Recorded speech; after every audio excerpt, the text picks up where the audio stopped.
ഉത്തരാഖണ്ഡിലും E D നടപടി. മുൻ മന്ത്രിയും കോൺഗ്രസ് നേതാവുമായ ഹരക് സിംഗ് റാവത്തിനെ ചോദ്യം ചെയ്യലിന് ഹാജരാകാൻ നോട്ടീസ് നൽകിയിരിക്കുകയാണ്. കള്ളപ്പണ നിരോധന നിയമപ്രകാരമാണ് ഈ നോട്ടീസ് നൽകിയിരിക്കുന്നത്. അനൂപ് ദാസ് നൽകും വിവരങ്ങൾ. അനൂപ്, ഇ ഡി ഇങ്ങനെ വട്ടമിട്ട് പറന്നുകൊണ്ടേയിരിക്കുന്നു. തെരഞ്ഞെടുപ്പ് ചൂടും ആ നിലയ്ക്ക് പോയിക്കൊണ്ടിരിക്കുമ്പോൾ എന്താണിപ്പോൾ ഉത്തരാഖണ്ഡിലെ കേന്ദ്രസേനയുടെ നീക്കം? ആർക്കെതിരെ, എങ്ങനെ? ഹർസിംഗ് റാവത്ത് നേരത്തെ വനമന്ത്രിയായിരുന്നു ഉത്തരാഖണ്ഡിലെ സർക്കാരിൽ. കോൺഗ്രസിന്റെ മുതിർന്ന നേതാക്കളിൽ ഒരാളാണ്. വനമന്ത്രിയായിരുന്ന കാലത്ത് വനത്തിനകത്ത് നിന്ന് മരം മുറിച്ച് വിറ്റ സംഭവത്തിലും ഒപ്പം തന്നെ വനം വകുപ്പിൽ ജോലി നൽകിയതുമായി ബന്ധപ്പെട്ടും കള്ളപ്പണ ഇടപാട് നടന്നു എന്നാണ് ഇ ഡിയുടെ കണ്ടെത്തൽ. ഈ കണ്ടെത്തലിന്റെ അടിസ്ഥാനത്തിൽ നേരത്തെ തന്നെ നോട്ടീസ് ഹർസിംഗ് റാവത്തിന് നൽകിയിരുന്നു. എന്നാൽ ചോദ്യം ചെയ്യലിന് അദ്ദേഹം ഹാജരായില്ല.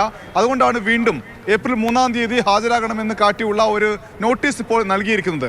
എന്തായാലും കഴിഞ്ഞ കുറച്ചേറെ മാസങ്ങൾ പരിശോധിച്ചാൽ രാജസ്ഥാൻ, മധ്യപ്രദേശ്, അതല്ലെങ്കിൽ കോൺഗ്രസ് ഭരണത്തിലുണ്ടായിരുന്ന ഛത്തീസ്ഗഡ്, തെലങ്കാന തുടങ്ങി കോൺഗ്രസുമായി ബന്ധപ്പെട്ട ഇടങ്ങളിലെല്ലാം വലിയ റെയ്ഡുകളും ചോദ്യം ചെയ്യലും എല്ലാം നടന്നിരുന്നു. ഉത്തരാഖണ്ഡിൽ അത്രയധികം ഇ ഡിയുമായി ബന്ധപ്പെട്ട വാർത്തകൾ നമ്മൾ കേട്ടിരുന്നില്ല.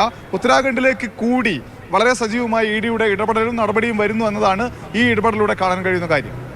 ശരി, അനൂപ് ദാസാണ് ഇ ഡിയുടെ നീക്കങ്ങൾ സംബന്ധിച്ച്. ഇ ഡി അങ്ങനെ ഉത്തരാഖണ്ഡിലേക്ക് കൂടി കടക്കുകയാണ്.